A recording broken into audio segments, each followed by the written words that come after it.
Students, welcome back to my channel. So आज हम Nagaland demand for autonomy वाले unit में नागालैंड और मिज़ोरम के बारे में पढ़ेंगे। पिछले वीडियो में हमने आसाम का कवर कर लिया था।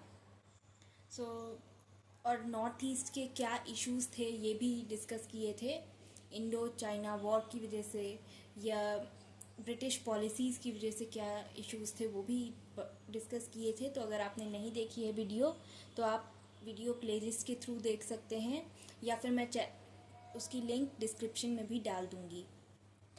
नेक्स्ट अब आते हैं नागालैंड पे। तो जैसा कि मैंने बताया कि ब्रिटिश पीरियड में एडमिनिस्ट्रेशन जो था वो नॉन इंटरफेरेंस की पॉलिसी फॉलो करता था।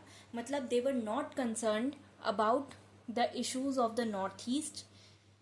उनके इश्यूज को ऑब्जर्व नहीं किया जाता था या वहाँ पर कोई डेवलपमेंट्स नहीं किए गए थे। डेवलपमेंट्स के लिए उन्होंने लाइक बॉम्बे, कैलकाटा या दिल्ली जैसी बड़ी बड़ी सिटीज़ को चूज़ किया था। नॉर्थ ईस्ट को कम्प्लीटली इग्नोर किया था, नेग्लेक्ट किया था, जिसकी वजह से नागा पीपल जो थे, नागा जो लोग थे वहाँ पर वो उन्हें आइसोलेशन फील हुआ कि उनको कोई इम्पोर्टेंस नहीं दी जा रही है। फिर क्या हुआ, 1918 में एक ऑर्गेनाइजेशन फॉर्म हुई, नागा क्लब, जो कि डिमांड करते थे नागालैंड के लिए एक ऑटोनोमस स्टेटस। नागालैंड उस टाइम नागालैंड एक स्टेट नहीं था, बट जो एरिया था नागा सोसाइटी जो थी, जो प्लेस थी जहाँ पर नागा कम्युनिटी के लोग रहते थे, उनके लिए एक ऑटोनोमस स्टेटस डिमांड किया। और ये जो नागा क्लब है ये आगे चल के नागा नेशनल काउंसिल एनएनसी बन गया, जिसमें कि 1946 में एनएनसी ने क्लेम किया, नागा होम रूल के लिए क्लेम किया, सारी जो भी नागा ट्राइब्स थी और उनके सेल्फ डिटर्मिनेशन की डिमांड करी। इन सभी डिमांड्स की जो करी तो ताकि उन्हें थोड़ी इम्पोर्टेंस मिल सके, वो उन्हें इंडिपेंडेंस मिल सके और नॉर्थ ईस्ट के इस आइसोलेशन की वजह से जो बाकी पूरी कंट्री से अलग इन्हें ट्रीट किया जाता था, इस वजह से इनके अंदर एक एंटी इंडिया फीलिंग आने लगी। उन्हें लगने लगा कि हम इंडिया का पार्ट नहीं हैं, हम इंडिया से अलग हैं, हम इस कंट्री का पार्ट नहीं हैं, हम यहाँ से अलग हैं। यही प्रॉब्लम आप देखेंगे कि मिज़ोरम में भी हुआ। बाद में एनएनसी को जब हेड किया एएन फीजो ने, तो उन्होंने डिक्लेयर किया कि वो एक रेफरेंडम कंडक्ट करेंगे 1951 में, वहाँ के लोगों का ओपिनियन जानने के लिए कि नागास जो हैं उन्हें इंडिपेंडेंस मिलना चाहिए इंडिया से, उन्हें इंडिया से अलग होकर के एक अलग कंट्री बनानी चाहिए, अलग प्लेस फॉर्म करनी चाहिए, या फिर इंडिया में ही रहना चाहिए।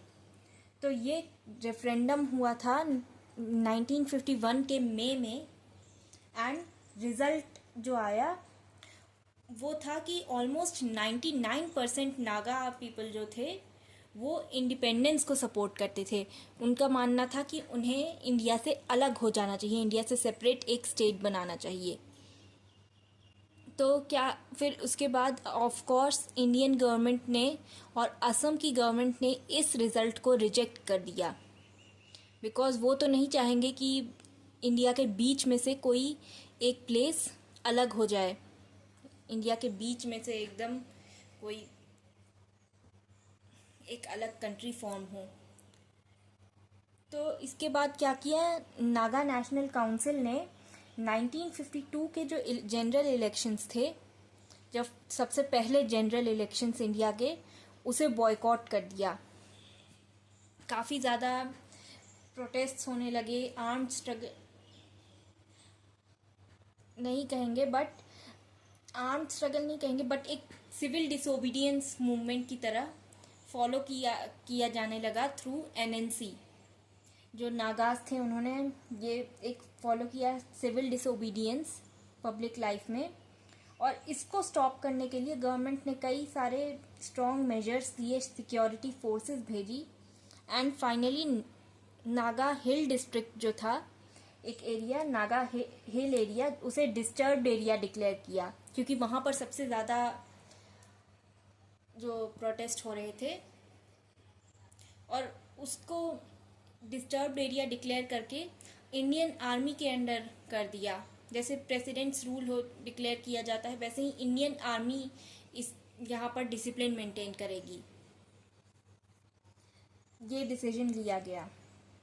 फिर इस बीच क्या हुआ कि ये जो चेयरमैन थे एएन फीजो, ये पहले ईस्ट पाकिस्तान जो कि प्रेजेंट डे बांग्लादेश है, वहाँ जाकर वहाँ एस्केप किया, और उसके बाद वहाँ से लंदन चले गए ये, और मिलिट्री प्रेशर के अंडर एनएनसी को एक सेपरेटिस्ट कोर्स फॉलो करना पड़ा, और फेडरल गवर्नमेंट, और उन्होंने क्या किया कि फेडरल गवर्नमेंट का इस्टेब्लिश करी जाएगी, ये चीज़ डिक्लेयर कर दी नागालैंड में।